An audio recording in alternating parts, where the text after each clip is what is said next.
શાળા પ્રવેશોત્સવમાં વર્ષ 2024 વડોદરા જિલ્લામાં 47,148 વિદ્યાર્થીઓનો થશે શાળા પ્રવેશ કરી રહ્યા છે। વડોદરા શહેરમાં માંજલપુર વિસ્તારમાં આવેલા શ્રી કુબેરેશ્વર કન્યા શાળા ખાતે આજે શાળા પ્રવેશોમાં વિવિધ શાળાઓમાં અનેક રીતની કાર્યક્રમની ઉજવણી કરવામાં આવી રહી છે। ત્યારે વડોદરા શહેર માંજલપુર વિસ્તારમાં આવેલ શ્રી કન્યા શાળા ખાતે માંજલપુર ધારાસભ્ય યોગેશભાઈ પટેલ, પૂર્વ મેયર નિલેશ રાઠોડ અને શિક્ષણ સમિતિના સભ્યો ઉપસ્થિત રહ્યા હતા અને નાગર પ્રાથમિક શિક્ષણ સમિતિના સભ્યો બાળકોને નવીન પ્રવેશ લેતા આજે તમામ બાળકોને આવકારવામાં આવ્યા હતા। સાથે આખા ગુજરાતમાં શિક્ષણની થીમ હેઠળ કન્યા કેળવણી મહોત્સવ અને શાળા પ્રવેશોત્સવ 2024નો ભવ્ય શુભારંભ થવાનો છે। ત્યારે ભૂલકાઓને શાળા પ્રવેશ માટે પ્રોત્સાહન પૂરું પાડવામાં આવ્યું અને જિલ્લા વ્યાપી શાળા પ્રવેશોનો પ્રારંભ કરવામાં આવ્યો હતો। આ કાર્યક્રમમાં તમામ બાળકોના મોઢા પર અનેરો ઉત્સાહ જોવા મળ્યો હતો। આજરોજ સમગ્ર ગુજરાતની અંદર કન્યા કેળવણી અને શાળા પ્રવેશ મહોત્સવનો ચાલુ કર્યું છે।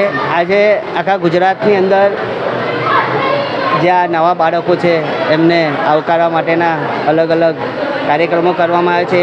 એ જે અમારા વિસ્તાર જે કહેવાય માંજલપુર, જે કુબેરેશ્વર શાળા છે, કુબેરેશ્વર મહાદેવ, ત્યાં આગળ આજે આપણા ધારાસભ્ય શ્રી યોગેશભાઈ અને રીટાબેન જે શિક્ષણ સમિતિના સભ્ય છે એમની સાથે આજે આ કાર્યક્રમમાં આવવાનું થયું। સાથે સાથે ખૂબ મહત્ત્વની વસ્તુ એ છે કે આ જે શાળા છે એ પ્રાથમિક અને માધ્યમિક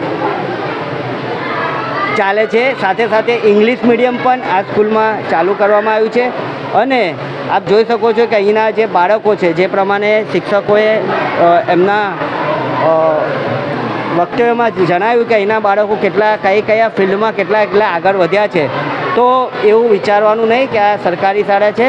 આજે હું એવું ચોક્કસપણે કહીશ કે જે પ્રાઇવેટ શાળા હોય એની સાથે સાથે આ અમારી કુબેરેશ્વર મહાદેવ શાળા પણ કોમ્પિટિશનમાં છે। મારા માંજલપુર વિસ્તારમાં કુબેરેશ્વર પ્રાથમિક શાળામાં આજે 21મો પ્રવેશોત્સવ રાખવામાં આવ્યો હતો। આપણા દેશના વડાપ્રધાન નરેન્દ્ર મોદીજી જ્યારે 2001માં ગુજરાતનું શાસન સંભાળ્યું ત્યારે એમને જોયું કે રાજ્યમાં અનેક બાળકો શિક્ષણ વગર રહે છે। તે માટે 2003માં શિક્ષણ માટે સારા પ્રવેશોત્સવ શરૂ કર્યો। રાજ્યના આદિવાસી બાળકો હોય, ગરીબ વસ્તીના બાળકો હોય, આ બધા શાળાએ જતા નહોતા। તે માટે 21 વર્ષથી આ કાર્યક્રમ ચાલી રહ્યો છે।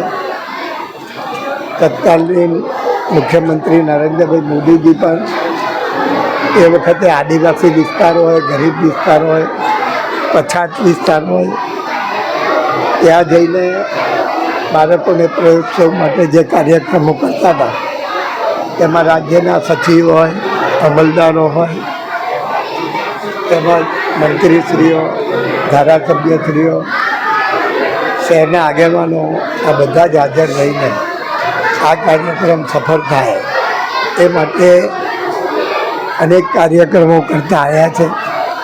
આજે તમે જુઓ છો કે નાના બાળકો એના માટે મોટરની પણ વ્યવસ્થા સરકારે કરી છે।